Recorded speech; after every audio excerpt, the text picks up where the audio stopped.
Il y a plein de monde il y a des gens qui allaient sonner au presbytère par après. Il pouvait être 11 heures du soir, qui avaient besoin de parler parce qu'il y avait des jeunes qui venaient de perdre le parent. Le jeune, il avait 20 ans, il y en avait de tous les âges. Alors, puis il y a du monde que, tu sais, il n'aime pas aller dans le jour pour pas se faire voir. Alors, il appelait l'abbé Lachance, il disait, je pourrais aller te rencontrer, il faut que je parle.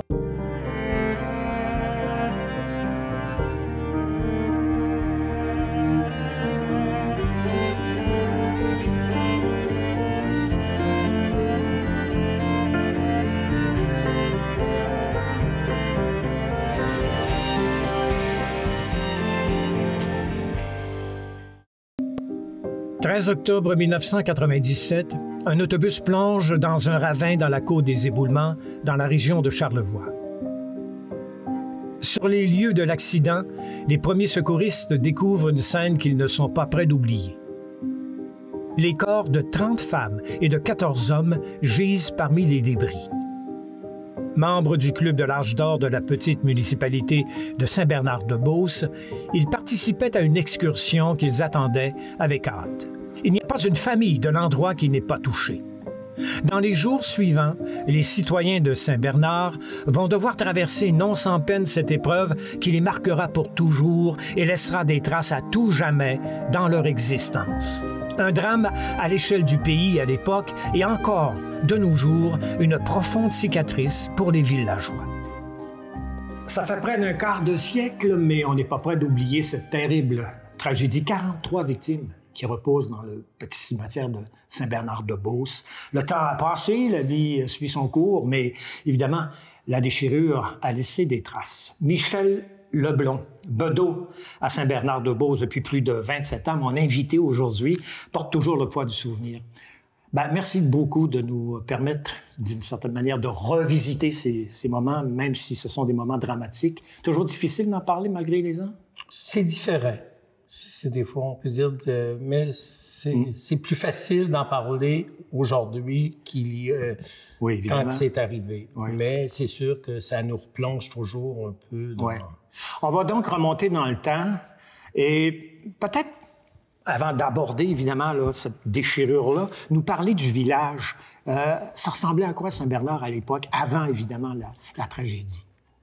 C'était une population de 2000 personnes. C'était des gens, on se connaît en général, tous les gens se connaissent. Oui. Puis les gens participaient beaucoup, ils participent encore aux activités, les clubs d'âge d'or, le club d'âge d'or. Il y a plein de clubs, puis c'est une place qui fait bon vivre.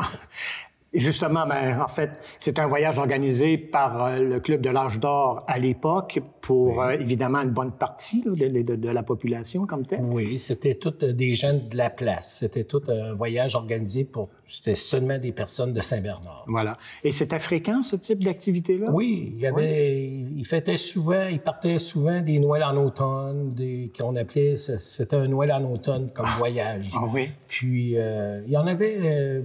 2, 3 dans l'année comme il faut.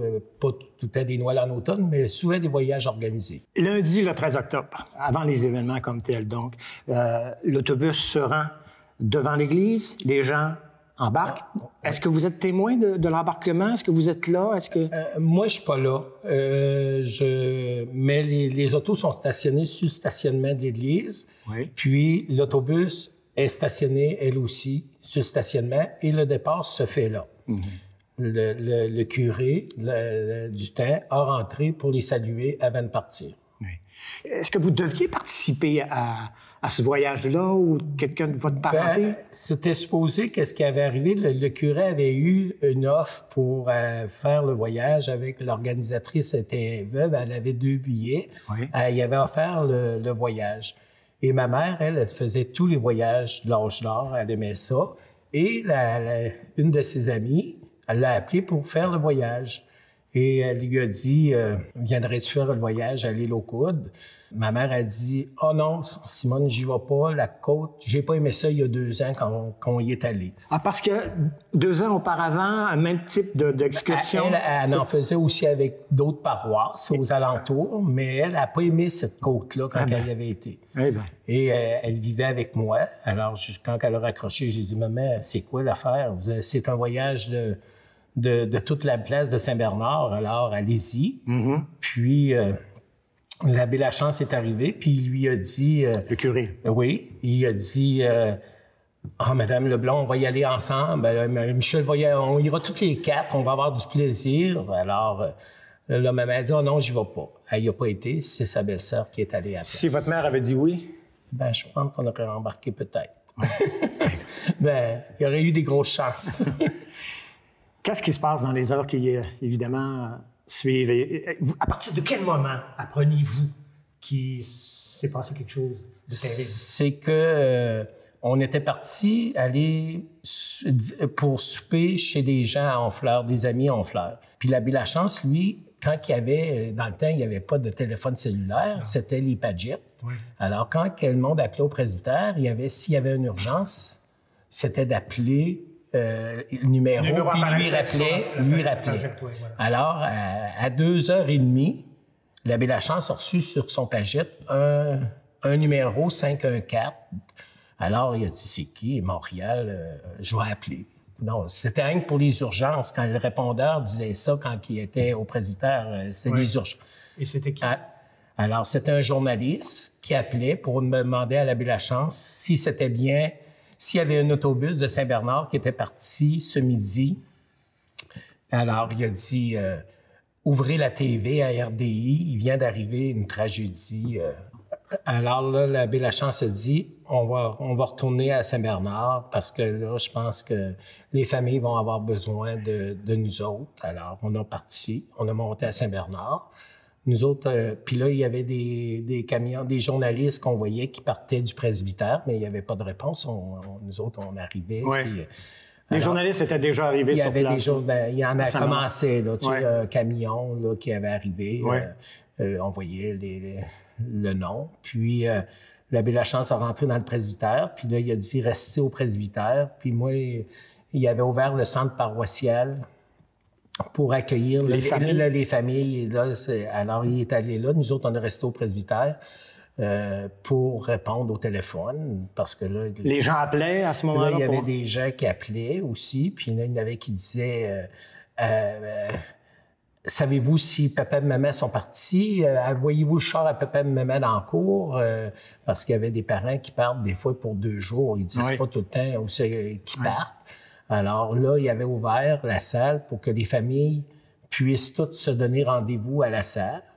Ils ont été chercher la liste de la madame qui avait organisé le voyage. Les enfants ont été dans la maison, elle avait des enfants, ils ont été chercher la liste.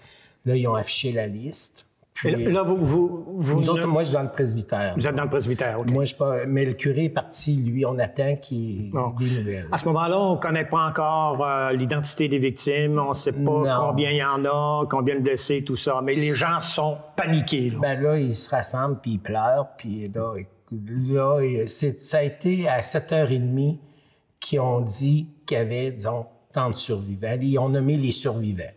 Là, il y avait des familles qui montaient dans Charlevoix pour aller identifier le défunt. Puis là, l'abbé Lachance est arrivé au presbytère. Il a dit... puis il y avait un marguillier aussi qui était avec nous autres, qui est arrivé. Puis il a dit... l'abbé Lachance a dit, ça vous dérangerait si on montait à Malbaie? Vous, moi, puis le marguillier. Pour aller identifier? Non, c'était pour aller réconforter les familles. Tu sais. L'abbé Lachance, il a dit... on va aller réconforter. Alors, on a monté. Mais quand on a monté, là, aux nouvelles, à la radio, il disait « Montez pas, les familles ne montez pas parce que vous ne pourrez pas identifier vos défunts. » Ah, mon Dieu! Alors, là, c'est ça. Mais, puis, à un certain moment donné, dans la paroisse, il n'y avait plus aucun téléphone qui rentrait. Quand on commençait à signaler, les lignes tombaient mortes, il y avait trop de monde qui appelait. Alors, il n'y avait plus de ligne téléphonique. Les seuls téléphones qui pouvaient marcher, c'était les cellulaires, mais il n'y en avait pas. Il n'y en avait pas beaucoup à l'époque. Le signal les lignes était pas fort. téléphoniques, tout était mort.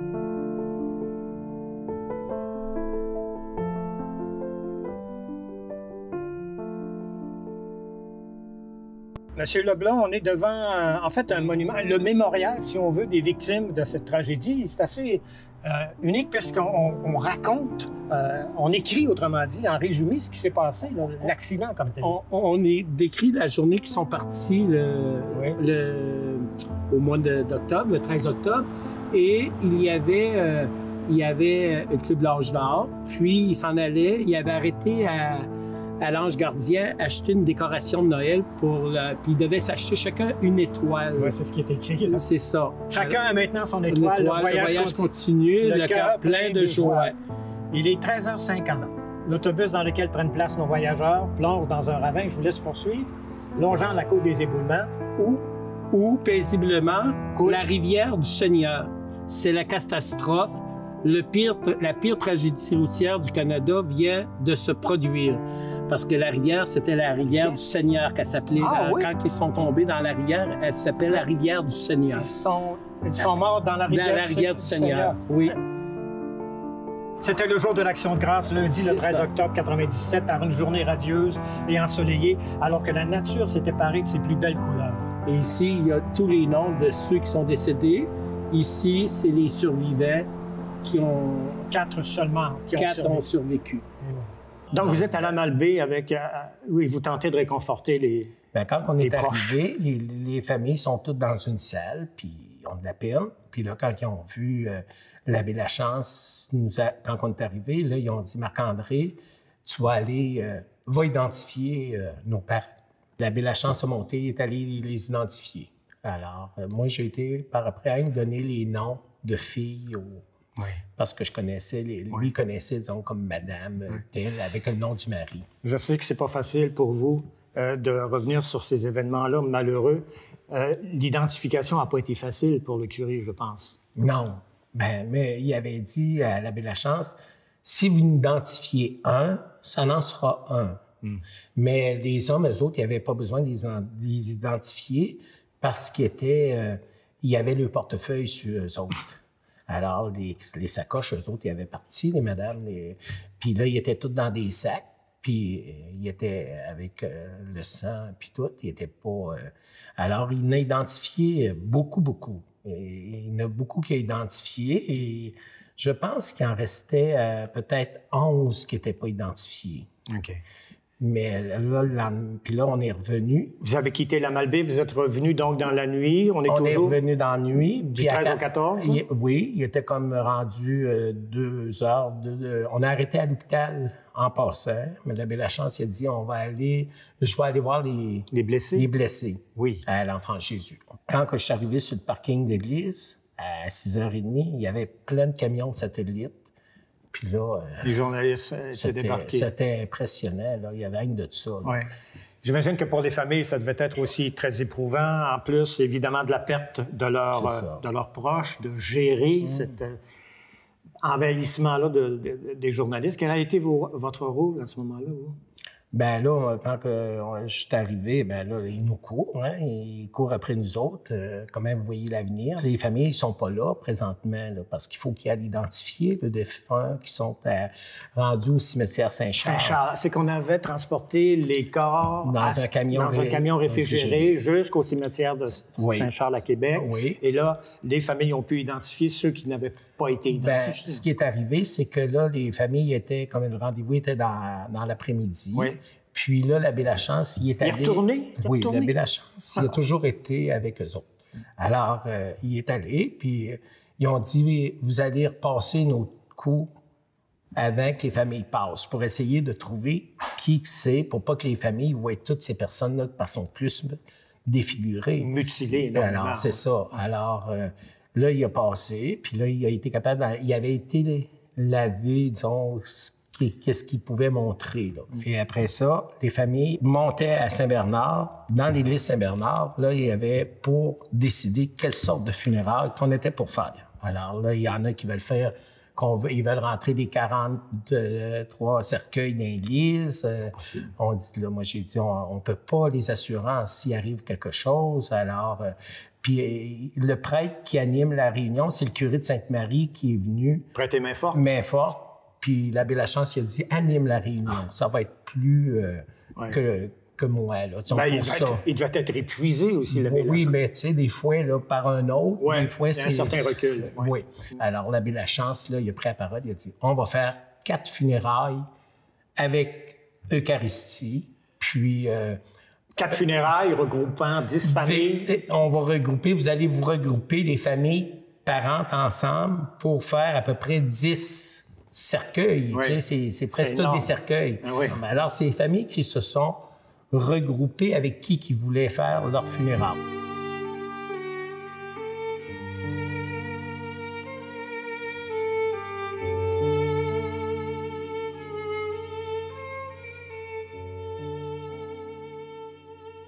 L'église de Saint-Bernard, c'est une très belle église. Michel, parlez-nous de cette église-là qui est plus que centenaire, en fait. Oui, elle date de 1872. Elle est classée monument historique.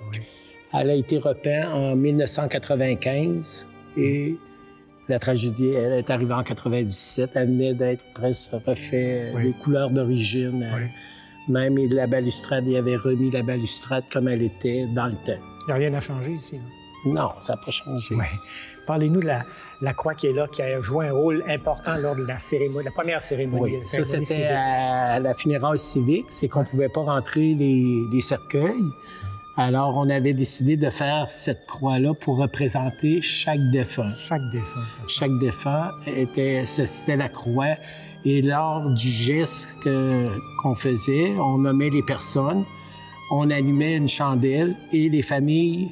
2 membres de la famille venaient, puis ils déposaient une rose. Il y avait 2 vases de roses juste à chaque bord, puis ils déposaient une rose. Voilà. Monsieur Leblond, évidemment, le glas a sonné à maintes et maintes reprises pendant ces journées tragiques-là. Expliquez-nous d'abord ce que ça signifie, sonner le glas. Sonner le glas, c'était le téléphone, si on veut, du temps. Les gens n'avaient pas de téléphone. Alors, quand une personne décédait, alors, on sonnait le glas et c'était différent pour le nombre de coups par cloche. Le glas, c'est une boule qui est qui est un peu sur le plancher et en tirant sa corde, le glas va cogner après la cloche, il retombe sur le plancher. Alors, puis les cloches, c'est des notes. On a la note grave, la note moyenne, la note haute. Alors, quand c'est un homme, c'est la note grave, après ça, c'est la note moyenne, la note haute. Mais c'est 3 coups par cloche. Première cloche, deuxième cloche, troisième cloche. On refait ça encore pareil, 3 fois de suite. Et on fait une volée de cloche et on fait ça 3 fois de même. Pour que les gens sachent qu'on sonnait le glas et que ça signifiait que quelqu'un était décédé. Et s'il y avait 3 coups, c'était un homme par cloche et on commençait par la note grave. Et si c'est une femme, c'est la note haute, mais c'est 2 coups par cloche.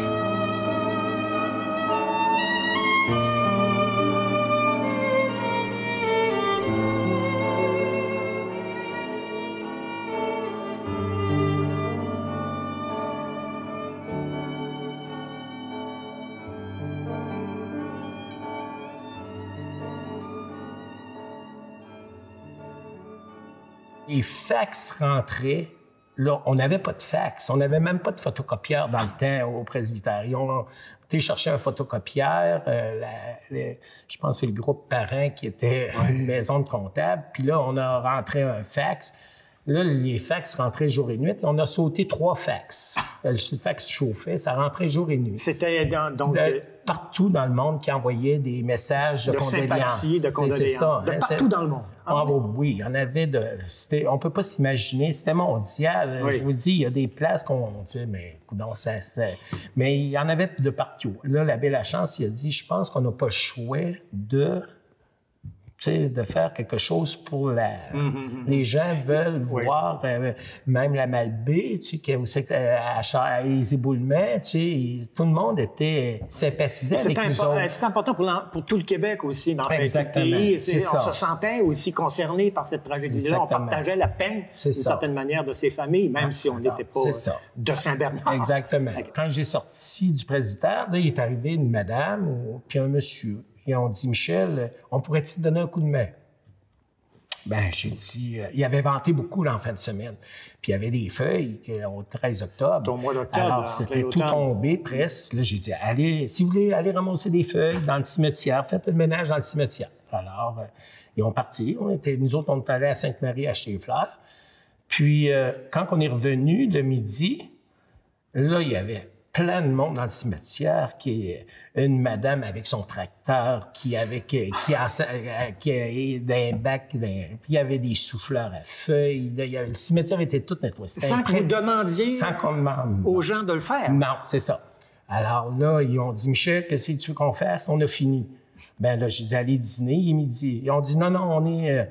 Ben, j'ai dit, ramasser dans la cour d'école, autour du presbytère. Ben là, ils ont fait ça. Puis ils ont dit, qu'est-ce qu'on fait? On a fini.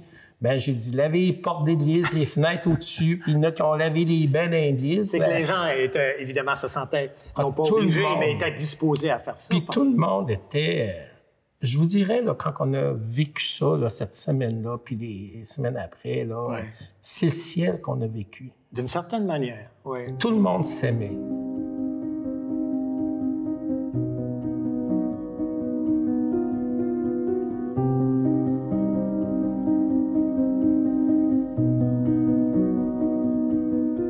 Il y a des gens qui venaient de l'extérieur, ça fait quand même énormément...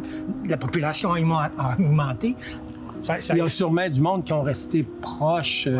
Puis je pense aussi qu'il y a des gens qui ont venu avec des roulottes aussi, des campeurs. Ça, n'oublions pas que toute cette partie-là s'est faite, évidemment, en retrait des journalistes. Ça, c'est les journalistes... Ça, les journalistes n'étaient plus là. Après la funéraille civique, à 6h30, tous les camions sont partis, les journalistes, et on n'a pas revu aucun journaliste dans les funérailles privées. Ça a été respecté, ça a été demandé. Ça avait été demandé, puis ils ont respecté pour que les villageois vivent leur deuil, entre eux. Puis les familles voulaient vivre leur deuil sans les caméras. Et c'est ce qui s'est produit. C'est ça. Ils ont été très respectueux, les caméramans. Il n'y a pas eu personne qui...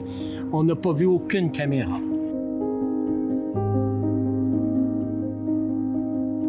Maintenant, ce qui a peut-être été plus douloureux, c'est bien sûr les funérailles privées. Comment ça s'est déroulé? Comment ça a été vécu? Mais avant les funérailles, il y a eu l'exposition des corps. Quand même, les gens ont pu se recueillir. Mais les cercueils ont tous été fermés. Il n'y a pas eu un cercueil qui a été ouvert. Les familles ont été les voir dans le salon à Sainte-Marie, là, privé, si on veut, ceux qui étaient peut-être... à l'embaumement? Qui avaient été... avant qu'on les expose dans la salle paroissiale puis dans le gymnase. Parce qu'on avait 4 funérailles. Les funérailles étaient supposées d'être le vendredi et le samedi, mais les corps n'étaient pas prêts. Alors, on les a mis le samedi et le dimanche. Normalement, le dimanche, il n'y avait pas mais l'évêque nous avait donné la permission, là, vu que c'était... Pas de funérailles le dimanche à l'époque? Non, mais ça, non. Puis, lui, il avait donné la permission. Vous avez vu beaucoup d'amour au cœur de ces événements dramatiques et tragiques-là. C'est ça qui a peut-être vous a permis de passer au travail? Oui, c'est sûr. Mais c'était la sympathie du monde. Les gens étaient... Il y avait quelque chose qui se dégageait, qu'on sentait, là, qu'on n'était pas tout seul. Ben, ceux qui étaient partis étaient encore avec vous, peut-être? Sûrement. Ils sont encore avec nous autres. Oui. Je vous remercie infiniment, M. Leblanc. Merci beaucoup de nous avoir permis de revenir sur ces événements-là. Tragiques, mais qui, en même temps, ont permis, d'une certaine façon, peut-être à une communauté de grandir. Merci. Bienvenue.